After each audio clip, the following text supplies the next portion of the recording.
Welcome to Full Frontal Fatherhood. My name is Julian Redwood, and today I'd like to talk to you about how to save your relationship from divorce. If you're watching this video, you're probably aware of how hard relationships are. They put a lot of strain on us to have a team that can function through all the intense difficulties of having kids and going through life. We aren't taught how to have that kind of teamwork, and all too often the team fails in the face of those stresses. Even though divorce is a horrific process that causes an immense amount of pain, obviously the amount of people that go through it is proof of how horrific their relationships are and how lacking we all are in how to manage our relationships and make them survive for decades. So today I'd like to talk to you about what the problems are and what are some solutions so you can prevent that situation from happening for your family. So the primary reason why our relationships end up in failure and divorce is because we stop being able to work with our partner as a team. The relationship stops being able to handle the difficulties. And usually this is a result of that we stop being able to talk to our partners about the difficulties. Why is it at the beginning of the relationship, it's easy to talk about the difficulties and the potential challenges, but later on in a relationship it becomes harder and harder? Usually this is because the hurts get built up and there's a pain that is left unresolved. We get hurt in little and big ways throughout the relationship. And if our team doesn't have the ability to talk and resolve those issues, it leads to a bigger and bigger divide in the team. Soon, all we see is the person from a distance, built up with resentment and projections about who they are. We forget the part that we love, and we lose contact with the wonderful person that we originally fell in love with. This actually happens for me with some regularity with my wife. We'll get in the middle of some fight, and pretty soon I hate her. I can't believe she's saying the things she's saying to me, and I can't believe how unsafe I feel with her. I forget in that moment how much I love her, and all I want to do is get out and run. Divorce looks really attractive to me. Fortunately, I know that this is what happens for me, and at the same time, I'm watching myself have these thoughts, and I don't believe it. I've been through it enough to know that within an hour or two, we will have resolved things, and I'll be back to loving her, possibly even loving her more for having worked through something. But it blows my mind how in that moment I hate her so deeply. And if I didn't have that solid thought of, I can work this out with her, and I know that I actually love her and I'll get to that other side, I would possibly go down a road that would lead to a worse and worse situation. It's this lack of information and this lack of confidence that couples have that leads to this split. The second reason why divorce becomes the best option and our team fails is because we are taught to love based on our experience of our parents. When we're little, that's where we get the model for how to be in relationships. We can go on and have girlfriends and boyfriends and relationships that go fairly well. But when you get into a really intimate relationship where you're married and have kids, all your old wounding gets really brought up to the forefront, and ways of acting that you can't imagine yourself doing are all of a sudden there in front of you. You're treating the other person in ways that actually have a lot to do with how you were treated as a child. When two people are doing that at the same time, this can lead to a lot of friction and pain. And a couple's ability to handle that friction and pain is usually pretty minimal because we aren't taught the skills of how to resolve these really deep wounds and hurts. An example of this from my own life is at moments when I'm trying to hold a boundary with my daughter and I'm struggling to hold that. And then my wife comes along and says I'm doing it wrong and just undercuts that boundary and starts treating our daughter in a different way. It sends me into livid land. It really triggers a deep part of me. Some part of me I can say, hey, you're not being respectful of what I'm doing. But the level of anger that comes up in me in that moment is clearly disproportionate to what she's doing. It's because of my own childhood, and it's because of my explorations of my own childhood that I can understand that when people tell me I'm doing something wrong in a hard moment, I tend to get really angry.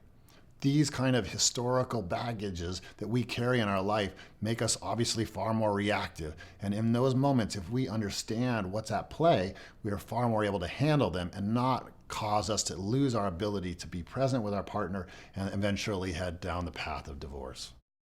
So I want to give you 4 things so that you can prevent your relationship from ending up in divorce. The first one is creating a space where you and your partner can really talk about the hard things that have happened in your relationship. You may say you've attempted to talk to your partner, but did you really create a space where they could hear you? So often we say something when it's not a good time and it just triggers the person, and of course their defenses come up. But if you can create a space where they're available to hear you, it's deeply healing. My way of doing this is to go to my partner and ask her to listen to me. I say, hey, I'm really struggling with something. Can you just sit there quiet and listen to me while I get this off my chest so I can feel closer to you? By asking her and stating my intention, I'm bringing her into awareness of what is happening for me, and thus her compassion is more likely to come forward and she'll be available to hear me. She'll be able to keep her own defenses in check because I've asked her to sit there quiet. Even if she's having reactions within herself, she has to keep her mouth shut and just look at me. Then take that space to really share what's going on for you. Don't worry too much about saying it right. Just get out what's happening for you. Share the hurt.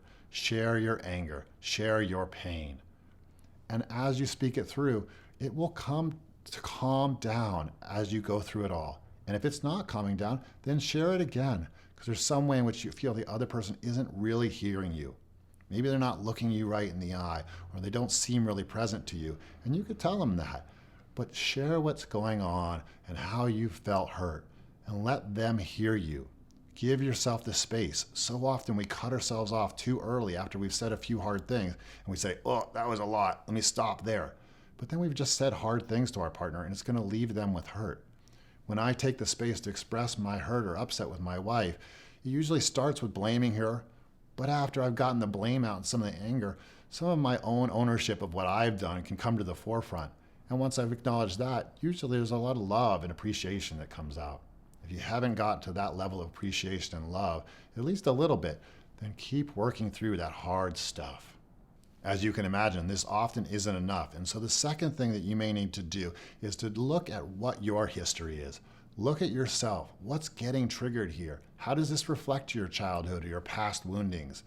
Feel your hurt and see if you can do what you can, maybe through journaling or talking to a friend or seeing a therapist, to understand and resolve your hurt. The defensiveness that may be coming up within you might have very little to do with what your partner is doing. Or maybe there are things that you do that invite your partner to treat you poorly because of the way you treat them out of your wounding.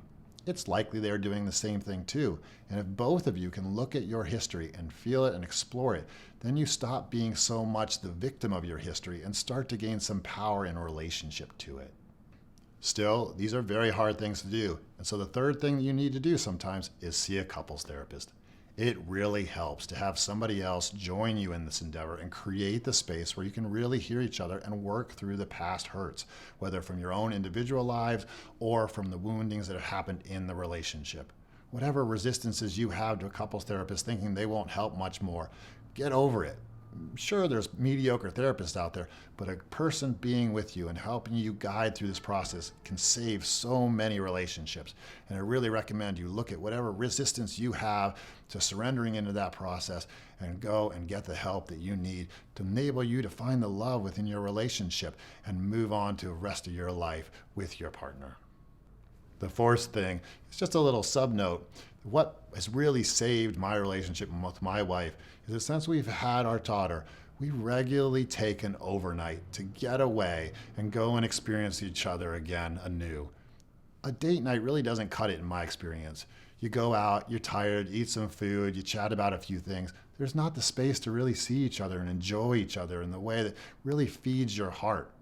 When you can go away for an overnight, not worry about the kids at all, have the space to take a nap, have a drink together maybe, talk about what's been bugging you or what's on your mind, to connect emotionally, have physical intimacy, sleep, play together, enjoy each other, wake up in the morning, maybe have some room service or some other enjoyable act, maybe a little more physical intimacy.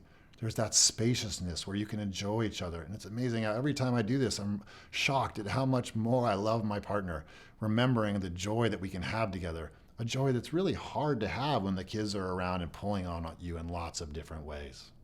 So if your relationship is on the verge of divorce or you just want to prevent it from happening down the line, use these 4 things to make sure that you can have a thriving relationship with your partner. Take the space to really create conscious communication with your partner so you can have a thriving team. When you have problems that are deeper from your own history, address your own wounding. Sometimes get a therapist because it really helps to have a third person in the mix. And get really regular, fun time with your partner so you can remember the joyful, loving aspects as well.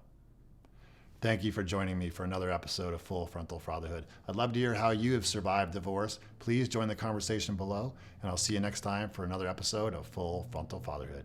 Take care.